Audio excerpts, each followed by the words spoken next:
Son dos versículos los que vamos a leer, se me va a ayudar a leer estos dos versículos. Vamos a hacerlo con la voz y despacio. Dice: puesto que todas estas cosas han de ser desechas, ¿cómo no debéis vosotros andar en santa, piadosa manera de vivir, esperando y apresurándoos para la venida del día de Dios, en el cual los cielos encendiéndose serán deshechos y los elementos siendo quemados se fundirán? Amén. Entonces, a partir de sientan, amados hermanos y amigos, gloria sea el nombre del Señor. Este pasaje de la palabra de Dios es muy importante dentro de la forma en que yo debo de ver la vida. La forma en que yo debo de ver la vida. ¿Por qué? Porque este pasaje nos aterriza, como que en cierta manera lo desinfla uno, ¿cierto? Lo desinfla uno y lo hace como aterrizar y colocar los pies sobre la tierra. ¿Por qué? El apóstol Pedro escribe: puesto que todas estas cosas serán ¿qué?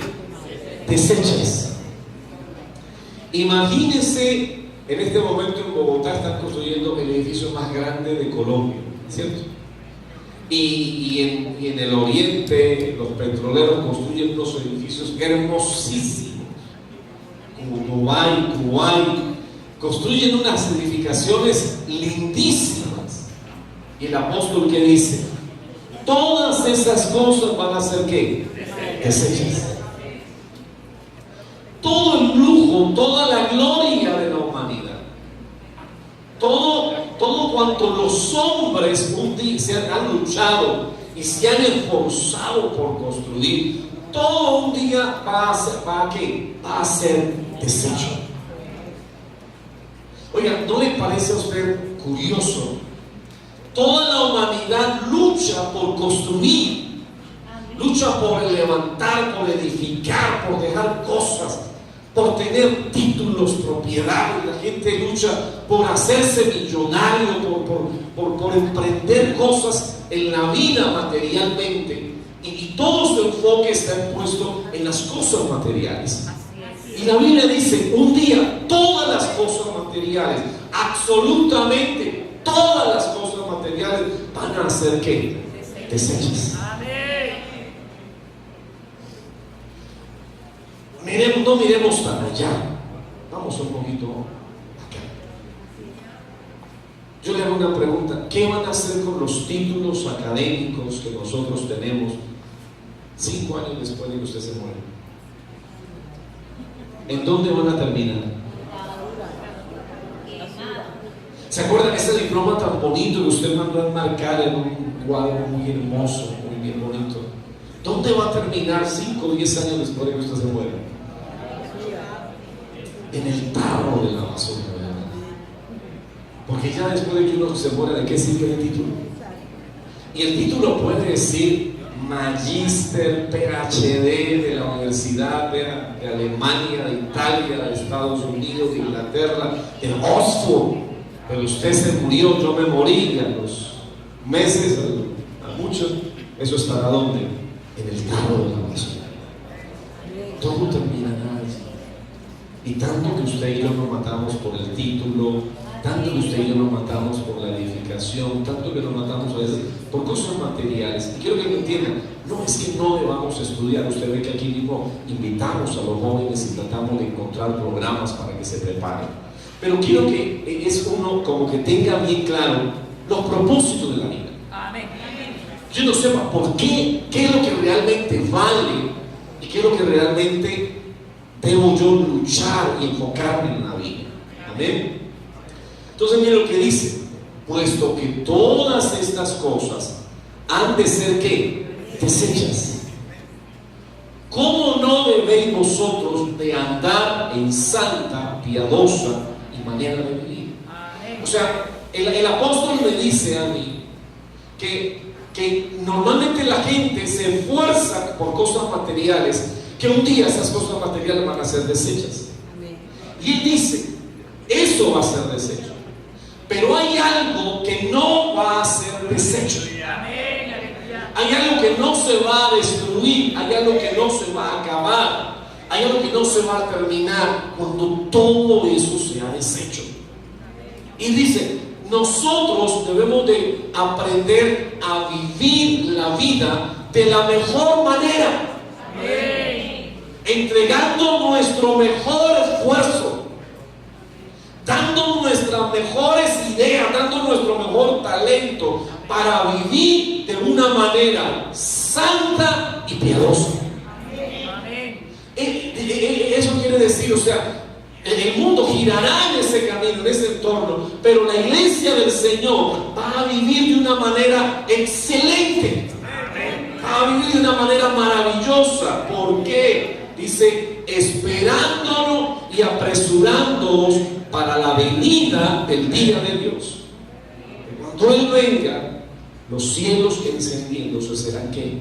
Deshechos, y los elementos siendo quemados se van a ¿qué? Se van a fundir. Toda la gloria del mundo, toda la gloria del planeta allí va a quedar. Entonces yo quiero contarle algo que es muy importante. Siguiente diapositiva. Sí, miren, vamos a vivir una vida en la cual demos lo mejor, no dar medio bueno, no, dar lo mejor para las cosas que realmente van a perdurar y van a durar para la vida eterna. Amén. No se acostumbre a vivir dando la mitad de su esfuerzo o dando el 10% de su esfuerzo. No, aprendamos a vivir dando lo mejor para nosotros. Miren, hermanos, si yo me voy a casar, ¿cuánto debo de dar a ese matrimonio? Lo mejor. Si yo voy a tener hijos, ¿cuánto me debo dar por esos muchachos? Pues lo mejor. Amén. O sea, yo debo de enfocar mi vida hacia las cosas que a vida eterna permanecen y dar para ello lo mejor de mi vida, y que no le quede a uno la sensación por ahí en el corazón de que de pronto mis hijos no llegaron a ser lo que yo quería que fueran porque yo no di lo mejor, o que mi matrimonio se echó a perder porque yo no di lo mejor de mí para ese matrimonio, o que no llegué al cielo porque no di lo mejor que yo podía dar para la gloria de Dios. O sea, no vivamos una vida a medias, vivamos una vida dando lo mejor. La segunda carta de Pedro, capítulo 1, verso 5, dice: vosotros también, poniendo ¿qué cosa? Toda diligencia, o sea, coloque todo el empeño, coloque todo su mejor esfuerzo. Por esto mismo, añadid. ¿Qué debo de añadir y a quién le debo de añadir? A vuestra fe. Partimos de ahí. Los hijos de Dios estamos aquí porque tenemos una fe ¿en quién? En Cristo Jesús. Amén. Pero como cristiano, de aquí en adelante, debo de vivir una vida que añada, no una vida que pierda. Debo de vivir una vida que añada. ¿Y qué le debo de añadir a mi vida? ¿Qué le debo de añadir? Dice, añadir a vuestra fe, ¿qué cosa? Virtud. A la virtud, ¿qué le debo de añadir? Conocimiento. Al conocimiento, ¿qué le debo de añadir? Dominio propio. Al dominio propio, ¿qué le voy a añadir? Paciencia. A la paciencia, ¿qué le voy a añadir? Piedad. A la piedad, ¿qué le voy a añadir? Afecto fraternal. Y al afecto fraternal le voy a añadir ¿qué cosa? Amor. Dios dice, viva una vida que esté añadiéndole cosas buenas. Cada día yo debo de esforzarme por añadir a mi vida cosas buenas, cosas que me hagan mejor cristiano y mejor persona. Y para ello tengo los recursos del cielo. Dios dice, no se enfoque tanto por añadir cosas materiales. Eso es bueno y Dios lo va a ayudar, pero añada lo más importante, a la fe virtud, a la virtud conocimiento, al conocimiento paciencia, dominio propio, al dominio propio paciencia, la paciencia piedad, a la piedad afecto fraternal, y al afecto fraternal añade amor. Y el apóstol concluye y dice: porque si estas cosas están en vosotros, ¿y qué? Y abundan, no dejarán de estar como ociosos, ni sin fruto, en cuanto al conocimiento de nuestro Señor Jesucristo. Pero, siempre lo pero el que no tiene estas cosas, ¿cómo tiene la vista? Muy corta, o sea, no mira hacia adelante, sino que está mirando de una manera como corta. No se está proyectando en la vida, no está mejorando, no tiene una meta en la vida. Pero el que no tiene estas cosas, tiene la vista corta, es ciego, habiendo olvidado la purificación de sus antiguos pecados. Entonces la invitación en este día de parte de Dios, ¿cuál es? Dar lo mejor. Dar lo mejor. ¿Y qué es dar lo mejor? Es escoger lo mejor, es pensar lo mejor, es dar lo mejor, es hacer lo mejor, es buscar lo mejor. Mire, hágase una pequeña tareita en la Biblia, busque aquellas cosas que dicen lo mejor. Hay cosas que son buenas, pero hay cosas que son lo mejores. Ya nosotros no debemos estar pensando en las cosas malas. Sí, nosotros tenemos que, nuestra elección es entre lo bueno y lo mejor. Y la invitación de Dios es: aférrate a lo mejor. Escoge lo mejor, pide por lo mejor. La segunda carta a Timoteo, capítulo 2, verso 15. Mira lo que dice: procura por diligencia presentarte a Dios ungido.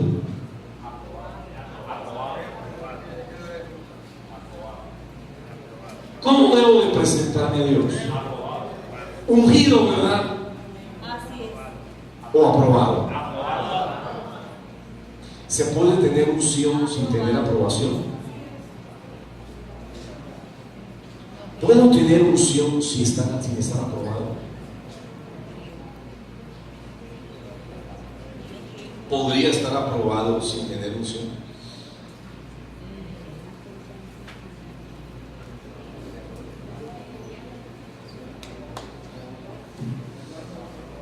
Ese silencio me asusta. ¿Puedo estar aprobado sin tener unción? ¿Puedo estar ungido sin estar aprobado? Se puede estar ungido y no estar aprobado.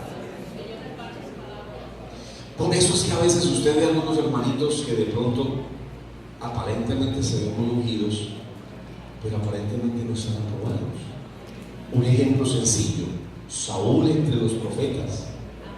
Recuerda, todo el mundo decía Saúl entre los profetas, y Saúl profetizó y profetizaba entre los profetas, pero salió de ahí y quería matar a David. Sí. Entonces, se puede estar ungido y no se puede estar ¿qué? Aprobado. La meta del cristiano es la aprobación de Dios. Es que Dios nos apruebe. Es que Dios nos diga: ganaste el año, pasaste en la materia, aprobaste. Amén. O sea, lo que Dios anhela, y la invitación de Dios es que nosotros seamos aprobados. Hay por allá un hombre a quien le hacen la sumatoria de su vida, le evalúan todas las áreas de su vida y le dice: mira, pesado fuiste en balanza, pero no te alcanzó, te faltó. No estaba ¿qué? Aprobado. Amén. Y la meta del cristiano es ser aprobado por Dios. Amén. Es que nuestra vida pase la evaluación y seamos aprobados por Dios. Dice: procura con diligencia presentarte a Dios aprobado, como obrero que no tiene por qué agachar la cabeza, como obrero que no tiene de qué avergonzarse, que usa bien ¿qué cosa? La palabra de verdad. Usó bien la palabra porque tenía bien sus pensamientos. Y eso provocó que tuviera hechos que lo aprobaran ante Dios. ¿Qué significa dar? ¿Qué significa dar lo mejor de nosotros a Dios? El apóstol Pablo, en la segunda carta a Timoteo, capítulo 2, utiliza 6 ejemplos. Yo quiero hacer énfasis en los 3 primeros, porque los 3 primeros son como los ejemplos que él utiliza con más fuerza para como ilustrar cómo debe de ser la vida del cristiano, de qué manera, y a través de esos ejemplos enseñarnos cómo dar lo mejor de nuestras vidas, cómo entregar lo mejor de nuestras vidas. Segunda carta a Timoteo, capítulo 2, a partir del verso 3. Vamos a leerlo todo, esa porción, pero vamos a leer solo los 3 primeros ejemplos que el apóstol utiliza. Primer ejemplo, dice: tú pues sufre penalidades, ¿como quién? Como buen soldado de Jesucristo. Así que paremos ahí. El primer ejemplo que el apóstol utiliza es el de quién? El de un soldado. Dice: la vida del cristiano debe de ser la vida de un soldado. Y luego nos va a decir por qué la vida de un soldado. Dice: sufre penalidades como buen soldado de Jesucristo. Ninguno que milita se enreda en los negocios de la vida a fin de agradar a aquel que lo tomó por soldado. Segundo ejemplo, 2 Timoteo 2:5. Y también el que no lucha como ¿qué? Como atleta. El segundo ejemplo que el apóstol utiliza es el de un deportista, de un atleta, del que compite en una maratón. Dice: y también el que lucha como atleta no es coronado, sino lucha legítimamente.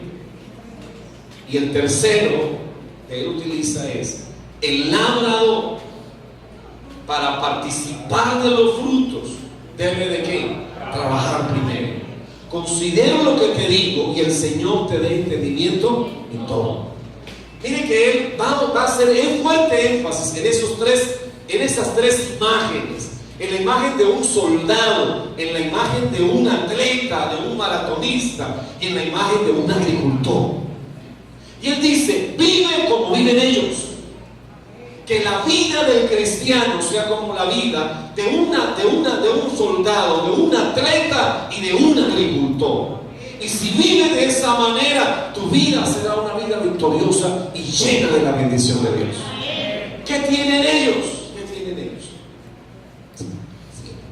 Dice: si quieres ser el mejor hombre que pueda ser, el soldado que nos enseña. El soldado es una persona que va a arriesgar ¿qué cosa? Su vida. Todo soldado, lo primero que debemos entender es que es una persona que está colocando su vida en riesgo. Él está arriesgando su vida. Él está, cada uno de sus días, él está colocando en riesgo su vida. Él no sabe qué día de esto una bala lo va a alcanzar. Él no sabe en qué momento una granada, una explosión, algún cohete va a caer sobre él y va a acabar con su vida. Así que lo primero que un soldado está pensando es en definir por qué estoy dispuesto a morir. ¿Por qué estoy dispuesto a morir? Si voy a vivir la vida de un soldado, debo de definir por qué voy a morir en la vida. Porque si yo no sé por qué voy a morir, entonces no sé por qué voy a vivir. Cuando uno no sabe en la vida por qué voy a morir, entonces uno no sabe para qué va a vivir.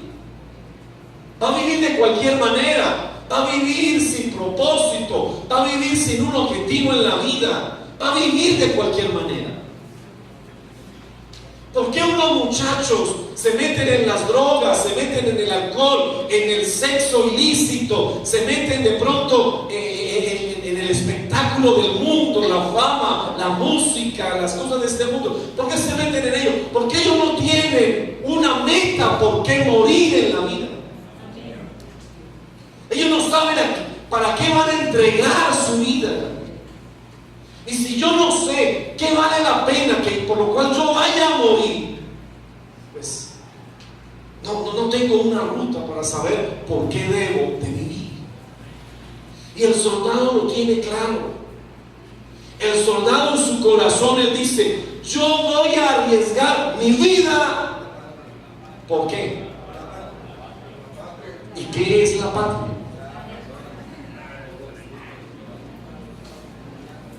Porque la patria es un concepto abstracto. Los soldados que están en medio de la guerra, ¿por qué están dando su vida? Por el país, por la patria. ¿Qué es el país? Todos los que no fuimos al campo de batalla. Este soldado está arriesgando su vida para que los que se quedaron en casita vivan bien. Él está entregando su vida cada día. Él está arriesgando su vida para que los que se quedaron en casa puedan vivir tranquilos. Él dice: yo quiero que mis hermanos, que mis padres, que mis hijos, que mis amigos, que mis vecinos, que mi pueblo puedan tener una mejor vida. Y yo voy a entregar mi vida para que ellos vivan mejor. ¿Cierto? La Biblia dice: nadie tiene mayor amor que este, que uno ponga su vida por sus amigos. Cuando uno coloca en claro por qué voy a morir, entonces yo voy a vivir. Tengo una razón para cual vivir. Jóvenes que no se han casado, señoritas que no se han casado, antes de preguntarse: ¿me caso o no me caso?, yo le voy a hacer una pregunta: ¿estarías dispuesto a morir por el que hoy es tu novio o tu novia?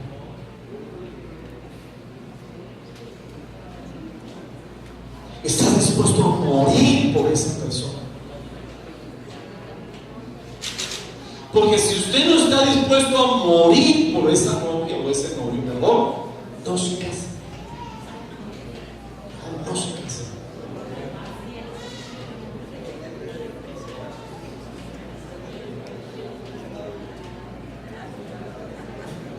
Si yo no estoy dispuesto a dar mi vida por el Señor, mejor no me bautizo. Si no estoy dispuesto a dar mi vida por mi esposa, mejor no me caso. Pero si yo no estoy dispuesto a dar la vida por ella y me caso con ella, o me bautizo y me bautizo así sin estar dispuesto a entregar mi vida por el Señor, entonces voy a vivir una vida de cualquier manera. Voy a vivir una vida mediocre. Voy a vivir una vida ahí. Y si ustedes saben, si hay algo que el Señor detesta, es la vida de los mediocres. A Dios le gusta: o eres frío o eres caliente. Él desea que uno sepa en la vida por quién va a morir. La Biblia dice que Cristo amó a la iglesia. ¿Y qué hizo? Y se entregó a sí mismo por ella. Jesús dijo: es que vale la pena que yo dé mi vida por la iglesia. Y así me cueste la vida, yo estoy dispuesto a dar mi vida por la iglesia. Y como él estaba dispuesto a dar su vida por la iglesia, el tiempo que estuvo aquí vivo, vivió por la iglesia.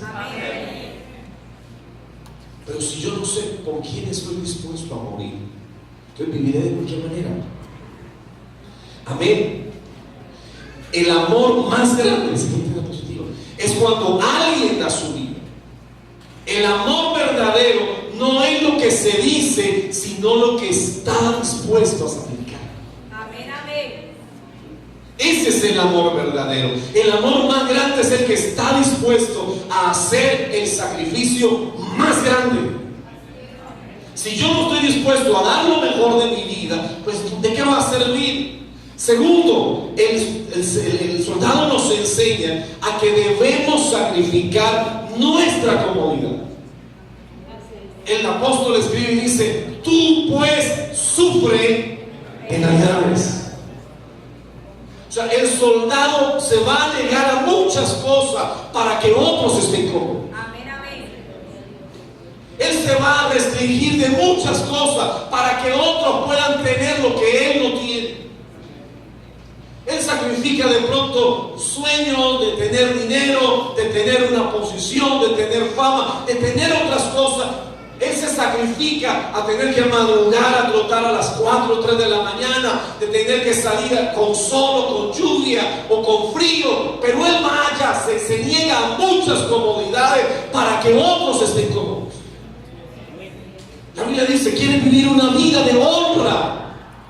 Tenemos que pagar el precio del sacrificio por otros. Amén, amén. Donde es más importante la comodidad de mi hermano que la comodidad propia. Amén, amén. Y eso es contrario a lo del mundo. El mundo dice: primero yo, segundo yo, tercero yo, y si queda algo, pues para yo. Dios dice: no, quieres tener una vida de honra, es una vida en la cual vas a sacrificarte a ti mismo. Mire que el Señor dijo: si alguno quiere venir en pos de mí, niéguese a sí mismo. O sea, la vida cristiana es una vida en la cual nos negamos a nuestra comodidad para que otros estén más cómodos. No crecemos haciendo lo más fácil o lo más cómodo. La grandeza viene a través del sacrificio de nuestra comodidad. Siguiente, debemos estar dispuestos a sacrificar la comodidad por algo más grande que sí mismo. El soldado sacrifica sus sueños, su privacidad, su comodidad. Hermanos, hacer lo correcto es una batalla diaria. Todos los días, cada vez que amanece y usted sale de la casa, se enfrenta con ¿qué hago? ¿Lo que más me conviene o lo correcto? Le cedo a otro lugar o me voy yo adelante de él. Yo puedo pasar por la vida de otros pisoteándola, o puedo ceder mi lugar a otro para que otro esté más cómodo. Pero nótelo: cuando yo me adelanto por encima del otro y lo paso y me coloco al frente, pero después siento un remordimiento. Pero cuando usted le cedió el lugar a otro para que otro esté más cómodo, después usted siente como: Amén. ¡qué rico! El deber de hacerlo mejor. Amén, amén. Pero el hacer lo correcto es una batalla. Es una batalla porque implica que yo me sacrifique. Efesios 5:2 dice: andad en amor como también Cristo nos amó y se entregó a sí mismo por nosotros, ofrenda y sacrificio a Dios en olor fragante. No alcanzo a contar esa historia, pero sería muy bonita que algún día la conocieran. Jim Elliot fue uno de los 5 misioneros que fue al Ecuador a hablarle por primera vez a una tribu en Ecuador. Nadie le había llevado el evangelio. De hecho, nadie se había acercado a esa tribu. Vivían a la orilla del río Amazonas en el Ecuador. Y Jim Elliot y otros 4 misioneros les van a llevar el mensaje del evangelio a ese lugar. Como eran personas que nunca habían entrado en contacto, ellos empezaron a acercarse llevándoles en un avión, pasaban por un avión y les dejaban unos regalos y les soltaban regalos para que ellos tuvieran. Después de pasar varias veces, decidieron acercarse y aterrizaron en la avioneta en el río Amazonas. Cuando estaban en la orilla, los indígenas vinieron a verlos y los mataron a todos. Cuando Jean Elliott estaba muriendo, miró al indígena que lo estaba matando y le dijo: te perdono, te perdono. Muchos de los que conocieron la historia en su momento dijeron: qué desperdicio, qué sacrificio tan inútil. Perdieron la vida, los mataron a todos y ni siquiera le escucharon una palabra acerca de Cristo. Días más tarde, la esposa de Jean Elliott tomó a su hija, una niña pequeña, y dijo: yo voy a ir allá a vivir con ellos. La hermana de otro de los misioneros dijo: yo te acompaño. Y se trasladaron a vivir allá a la selva del Amazonas del Ecuador con esa tribu. Esas palabras que Jean Elliott le dijo a ese indígena cuando lo mataba, cuando decían: yo te perdono, a ese indígena nunca se le olvidó. Y cuando vio que estas mujeres, la esposa de Jean Elliott y otra mujer, iban allá a compartirle de la palabra del Señor, esa obra que ellos hicieron marcó la vida de ese hombre, y ese hombre se entregó al Señor. Hoy ese hombre es un pastor. Pero ese hombre, Jean Elliott, tuvo que entregar su vida para que esa tribu se salvara. Él escribió estas palabras: no es necio quien da aquello que no puede conservar para obtener aquello que nunca podrá perder. Él dijo: yo mi vida no la puedo conservar, yo mi vida no la puedo retener. Por más que quiera conservar la vida, un día me voy a morir. Así que él que dijo: mejor entrego mi vida, no la puedo conservar, y la entrego para alcanzar algo que nunca se podrá perder, la salvación de esa tribu. Y logró que ellos se salvaran. Yo le hago una pregunta: ¿a qué está dispuesto a renunciar? Los soldados renuncian a todo lo que humanamente uno considera de valor. Los soldados sueltan todo porque tienen una meta y tienen una misión. Y lo tercero que nos enseñan los soldados es que los soldados eliminan las distracciones. Ninguno que milita se enreda. Amén. Qué doloroso ver la vida de muchas personas enredada. Así es. Hay personas, mire, hay hombres y mujeres que viven enredados en su trabajo o viven enredados en sus relaciones, y uno lo nota. Hoy tiene una, mañana tiene otra, pasado tiene otra, y se enredan en muchas cosas. Sí, Señor. Y hay personas que nunca tienen tiempo para servir a Dios porque siempre están enredados.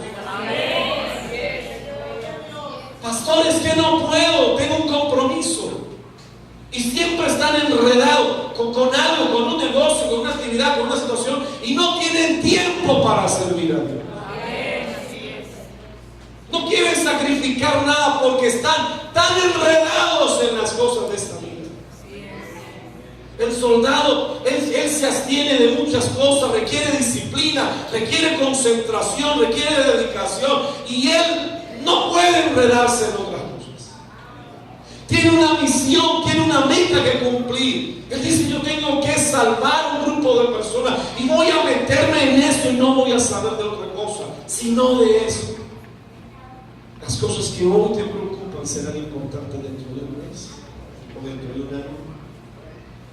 ¿En qué cosas estamos gastando el tiempo, el dinero? Cosas que no valen la pena, cosas que no valen la pena. Pero nos enredamos en cosas que no valen la pena.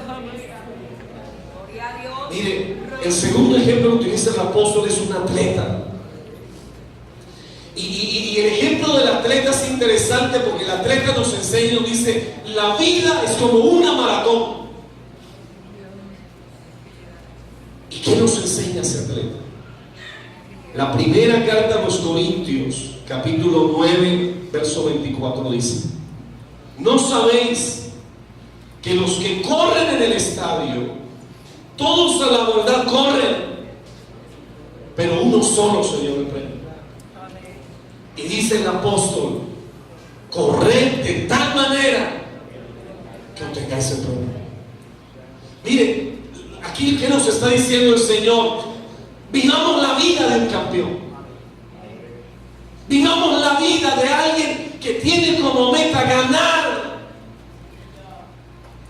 ¿Cuántos años tiene que prepararse un atleta para ser campeón mundial en una olimpiada o en un campeonato mundial? 5 o 10 años. A veces toda la vida. A veces hay atletas que viven 5, 10, 15 y de pronto a los 20 años es que vienen y ganan la medalla olímpica. Amén. ¿Y qué es una medalla olímpica? Un pedazo de metal. 20 años dedicados ¿a qué? A luchar por un pedazo de metal.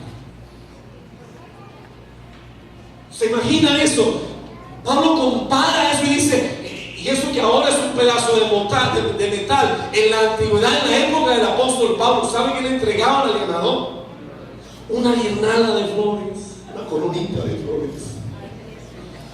Se esforzó años y años, llegó, ganó por fin. ¿Y qué le dieron? Una coronita de flores. Eso fue todo lo que le dieron. Las felicitaciones, un abrazo y hasta luego. Olivos. ¿Los qué? Olivos. Hermano, pero cuando lleguemos al cielo, cuando usted y yo lleguemos al cielo, no vamos a recibir una coronita de olivo, no. Vamos a recibir una corona incorruptible de gloria. Vamos a recibir la vida eterna. El apóstol dice: entonces corre como un campeón. Vive la vida dando lo mejor. Vive la vida haciendo lo mejor. Procura ser el mejor cristiano, el mejor hijo de Dios, el mejor instrumento en las manos de Dios. Corre como un campeón. Corran para ganar. Eso es lo que me enseña el atleta. Debo de tener una intención, una voluntad, un deseo de ganar. Yo no puedo correr a la aventura, correr simplemente por pasar un rato ahí corriendo. No, debo de tener la intención de ganar. Y el apóstol dice, mire el verso siguiente, primera carta a los Corintios 9:25: todo aquel que lucha, ¿de qué? De todo se abstiene. Ellos a la verdad para recibir una corona corruptible, algo que se va a oxidar y que por último se va a quemar y se va a derretir. Pero nosotros, dice el apóstol Pablo, una incorruptible. Así que yo, dice él, de esta manera corro. ¿Cómo vamos a correr la vida cristiana? ¿Cómo vamos a vivir la vida cristiana? Él dice, pues de una manera intencionada. Él dice, así que yo de esta manera corro, no como a la aventura. De esta manera peleo. ¿Cómo peleo? No como quien golpea al aire. Hay personas que gastan su esfuerzo, gastan sus talentos, gastan sus recursos en cosas que no son, que no valen la pena. El apóstol dice, sino que golpeo mi cuerpo y lo pongo en servidumbre, o sea que habiendo sido heraldo para otros, yo mismo vengo a ser. ¿Cuántos competidores, cuántos atletas, cuántos deportistas, por no hacer las cosas como debían de hacer, los expulsaron, los sacaron del torneo y perdieron la carrera? Primera carta a Timoteo, capítulo 6, verso 12 dice, pelea, ¿qué cosa? La buena batalla de la fe. O sea, el apóstol dice, vea, hay una batalla que vale la pena darla, que vale la pena pelearla. pelea la buena batalla de la fe, echa mano de la vida eterna, a la cual asimismo fuiste llamado, habiendo hecho la buena profesión delante de muchos testigos. El atleta que nos enseña a ser disciplinado, ¿sí? A tener disciplina. Todos los días un atleta tiene que entrenar 4 o 5 horas. Todos los días. Pregúntele a un ciclista cuántas horas tiene que entrenar, cuántas horas tiene que salir a pedalear, a pedalear, a pedalear. Y él lo hace, que en tal época tiene las Olimpiadas y va a competir. Porque en tal época tiene la competencia nacional, tiene que. No ganarás si haces lo que te da la gana. No hay atajos. Segunda carta de Timoteo 2:5 dice: y también el que lucha como atleta no es coronado, sino lucha como legítimamente. Por eso muchas veces no vemos el premio, no vemos el galardón, porque no hacemos las cosas legítimamente. El que lucha se restringe de muchas cosas. Yo le hago una pregunta: ¿cuántas horas pasamos frente al televisor?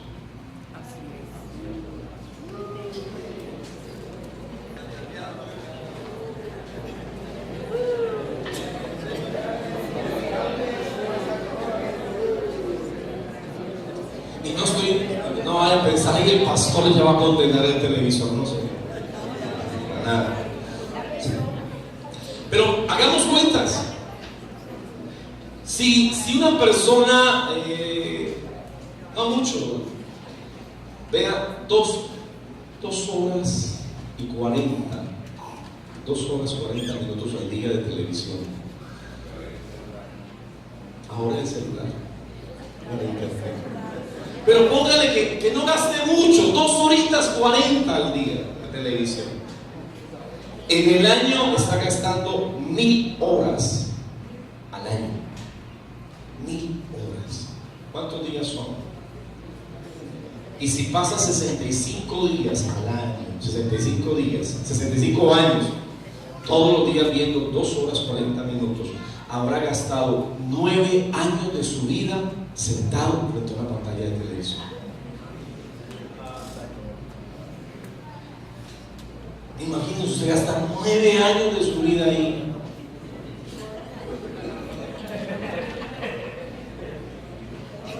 No le da remordimiento. ¿Cuántas cosas pude haber hecho en esos 9 años? ¿Cuántas cosas pude haber aprendido? A veces dedicamos más tiempo a la novela, ¿cierto? Al reality, a conversaciones trascendentales vía Facebook, vía Twitter, vía WhatsApp. Hola, ¿qué haces? Nada.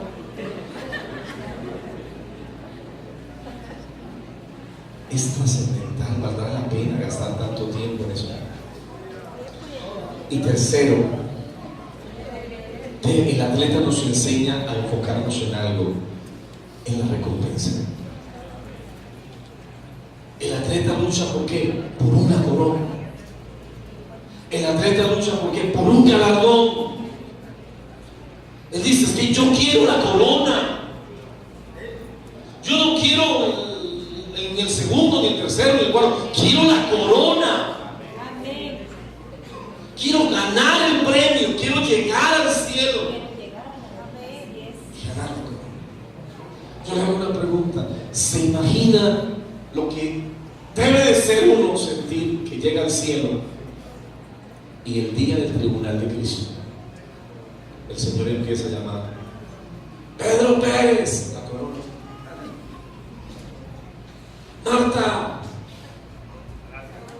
Marta Lara, corona.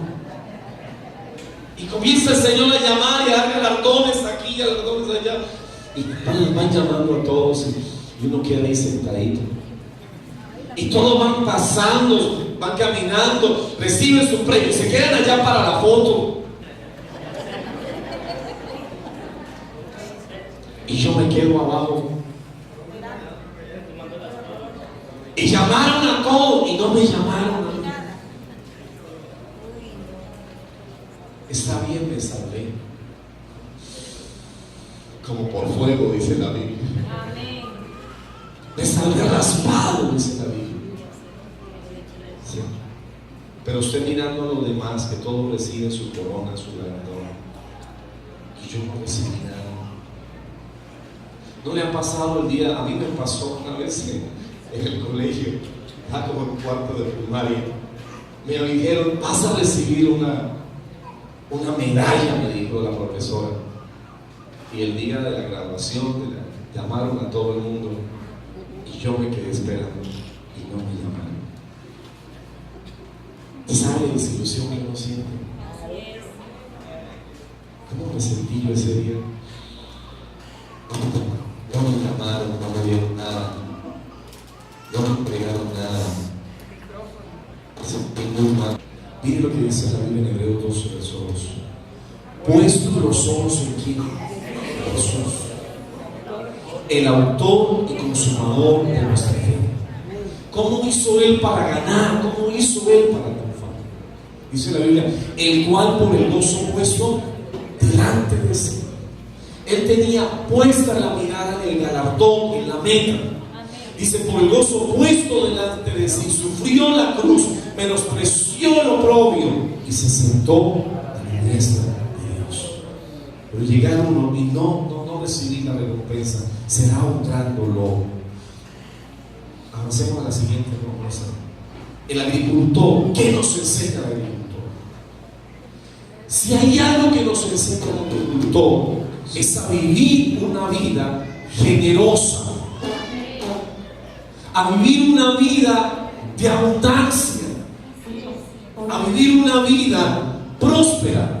Segunda carta a los Corintios, capítulo 9, verso 6 dice: pero esto digo, el que siembra como escasamente, también segará como escasamente. Y el que siembra generosamente también ¿qué? Segará. ¿Qué nos enseña el agricultor? El tener una vida generosa. Si lo pudiera actualizar, el agricultor que nos enseña ser generoso en la vida. O sea, si vamos a sembrar, dice el agricultor, siembra generosamente. Siembra ampliamente. Cuando le vas a dar un regalo a tu familia, no busques el más barato, no busques el más sencillo, el de menor calidad. La Biblia dice, cuando vamos a dar algo, demos lo mejor que tenemos. Demos el mejor regalo, sembremos lo mejor en la vida. Y no esperando que esa persona me recompense o que esa persona me devuelva. Yo te di un regalo de 100,000 pesos, espero que me devuelvas uno de 200. No, Dios dice, da ese regalo bueno, da esa bendición bien, que Dios te pagará en su debido momento. Pero vivamos una vida generosa. Mire, 2 Corintios capítulo 9, verso 7 dice, cada uno ve cómo debemos de dar en la vida. Vamos a detenernos aquí, regáleme un instante. Ojo, ¿cómo debo de darlo en la vida? Uno, como produce en el corazón. ¿Eso qué significa? Que yo debo de tener propósitos. Yo debo de proponerme en la vida. Dar, no simplemente esperar recibir. Mire, hay mucha gente en la vida que se pasa la vida esperando que otro le dé. Dios me dio la oportunidad de estar en la frontera con Haití, ir a la República Dominicana y pasar a la frontera con Haití y ver la vida de estos dos países. Y usted ve la vida de la República Dominicana, es un país hermoso, verde, muy bonito y muy próspero. Y usted ve el país de Haití, y usted ve el país, un desierto, ve el país muy pobre, y ve una gente que vive en condiciones muy tristes. Y los de Haití a toda hora están con la mano así, esperando qué le van a dar. Y yo pregunté pregunté, yo fui a hablar con mi misionero de Haití y le pregunté, y es que no les dan nada. Y cuando nuestros misioneros fueron a África, y les pregunto yo, y es que no les regalan nada. ¿Qué creen ustedes que me contestaron ellos? Me dijeron, pastor, les regalan de todo, pero para ellos ser pobre es un negocio. Porque si dejan de ser pobres, dejan de regalarles. Si dejan de ser pobres, dejan de recibir donaciones. Y ellos prefieren vivir con la mano estirada toda la vida, esperando a ver qué les regalan, esperando a ver qué les da la humanidad. Y en el mundo hay una cantidad de gente que vive esperando que otro haga por él lo que él pudiera hacer. Pero porque no quiere vivir una vida de ganador, no quiere vivir una vida de atleta, no quiere vivir una vida de soldado y no quiere vivir una vida de agricultura. En África, nuestros misioneros les ha tocado que tomar una pala, un asador, agarrar semilla y salir a sembrar la tierra. Porque son pobres, no porque no tengan buenas tierras para sembrar. Tienen buenas tierras para sembrar, pero no quieren sembrar. Nuestros misioneros han tenido que trabajar tratando de montar allá algunas empresas, alguna industria, alguna panadería, alguna cosa para que la gente trabaje, pero el problema es que no quieren trabajar. Porque lastimosamente el diablo le mete a la gente que ser pobre paga. Y toda la vida se quedan con la mano esperando a ver quién le va a dar. El agricultor dice, no, cada uno ve como propuso en tu corazón. Hay dos cosas aquí que quiero enseñar que son muy importantes. Uno, perdónenme, con cariño, perdónenme si eso le duele a alguien, perdónenme. Pero no eso me lo mandó a decir el Señor a mí. ¿Saben cuáles son nuestras mejores ofrendas? Cuando alguien viene y nos dice que tiene una necesidad. O cuando alguien viene y nos cuenta un cuento bien triste que está pasando. Ese día ofrendamos más. ¿Por qué? Porque hay una tristeza o porque hay una necesidad. Ah, no, es que si yo sé para qué es que voy a dar, entonces doy. Tú dices, no. Cuando demos, porque se lo estoy dando aquí, a Dios. Independientemente de la necesidad o de la calamidad o de lo que esté pasando. A veces damos es porque hay una necesidad. Y Dios dice, ay, si no hubiera una necesidad, entonces no darías. Eso no es honrar a Dios. Amén. Eso no es vivir una vida que honra a Dios. Porque estoy dando, porque hay una necesidad, porque hay una calamidad. Mire, a Pablo se le caía la cara de vergüenza. Porque es que pedir es penoso. A mí me da pena pedir. Pablo decía, por favor, si van a colectar una ofrenda, colectenla ahora para que cuando yo vaya, no colecten ofrendas para mí. ¿Lo ha leído? Pablo dice, colecten la ofrenda antes que yo vaya. Qué vergüenza que porque me ven la cara es porque van a ofrendar. O sea, ofrendar porque veo la necesidad. Eso es lo que hace el mundo. Eso es lo que hace el mundo. Hay una Teletón y la gente da porque es la Teletón. Hay una necesidad y la gente colabora. Pero si no hubiera necesidad, la gente no colabora. Y Dios dice, esa vida no honra a Dios. Sea generoso, siembre, cultive y coseche de una manera generosa, dando en todo tiempo. O el Señor solo nos bendice en algunas épocas del año y en otras veces no. Esta no te corresponde. No, nosotros tenemos un Dios que bendice los lunes, los martes, los miércoles, los jueves, los viernes, los sábados, la otra semana, el otro mes, el otro año. Aquí está Dios, derramando de sus bendiciones y de su generosidad.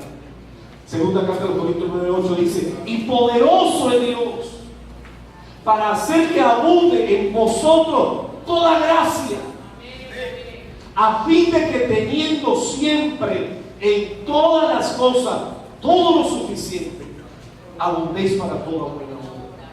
Mire, Dios dice: yo quiero que usted tenga en todo lo suficiente, que a uno no le haga falta nada, dice la Biblia. Pero dice: sea generoso, viva una vida de generosidad. Segunda carta de los Corintios 9:9 dice: como está escrito, repartió, dio a los pobres, su justicia permanece para siempre. Y el que da semilla al que siembra y pan al que come, proveerá y multiplicará vuestra sementera y aumentará los frutos de vuestra justicia.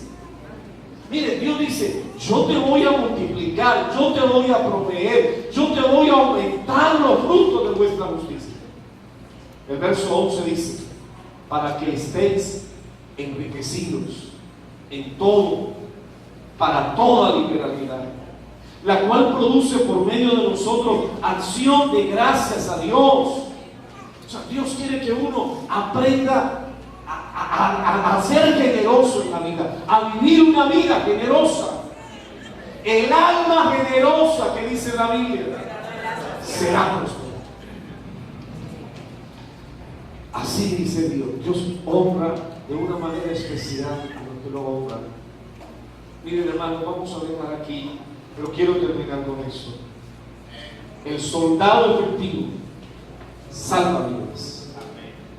El atleta que compite gana el premio. Y la cosecha del agricultor será multiplicada 100 veces más.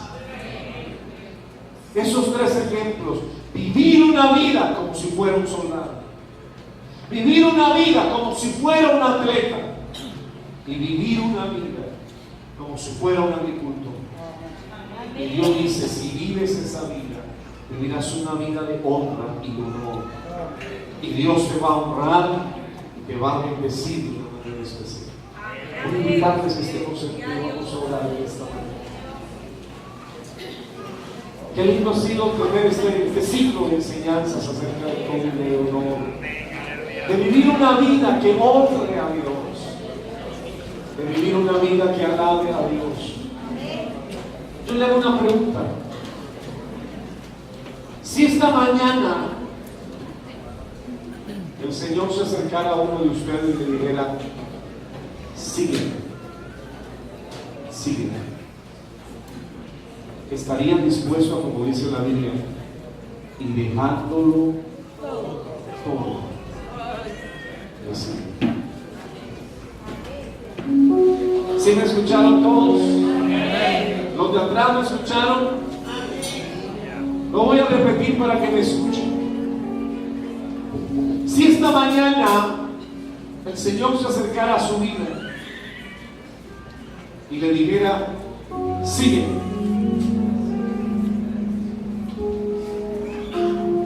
estás libre de enredos para seguir. Estás preparado para seguirle. Estás dispuesto a dar tu vida y seguir. Si esta mañana el Señor se acercara a tu vida, se acercara ya hasta la banquita en que tú estás, hasta la silla en que tú estás, el Señor te dijera: sígueme, sírveme. ¿Podrías tú pararte esta mañana y dejarlo todo? Dejar tu carrera, dejar tu trabajo, dejar tu familia y seguirlo a Él.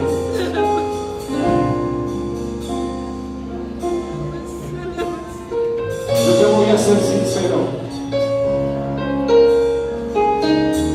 Yo dejé un buen trabajo según los hombres.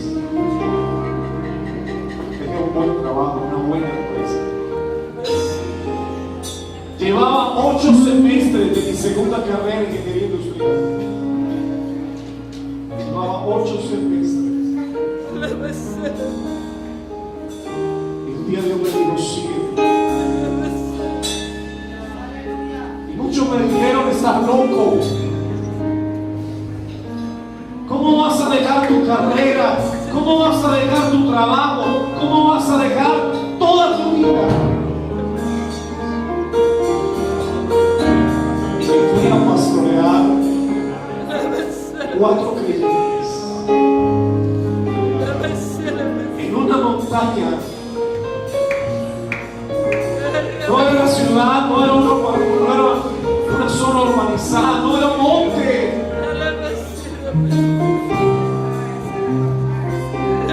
Tocó ir a hablar con campesinos, con mineros.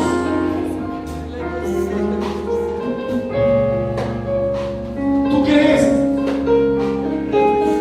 Valió la pena. Valió la pena haber tomado la decisión.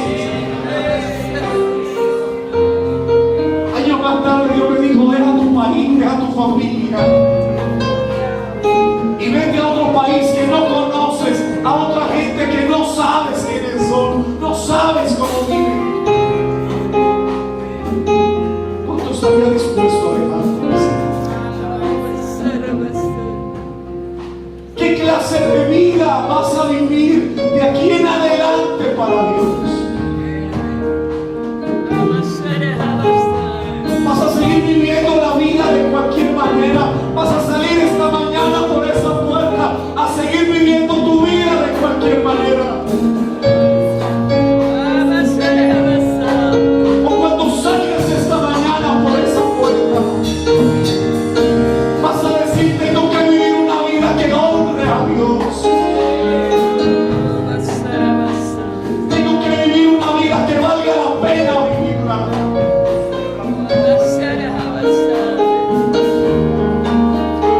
No regales tu vida. No malinviertas tu vida en cualquier cosa. Que no se te acabe la vida y no existe nada en la vida.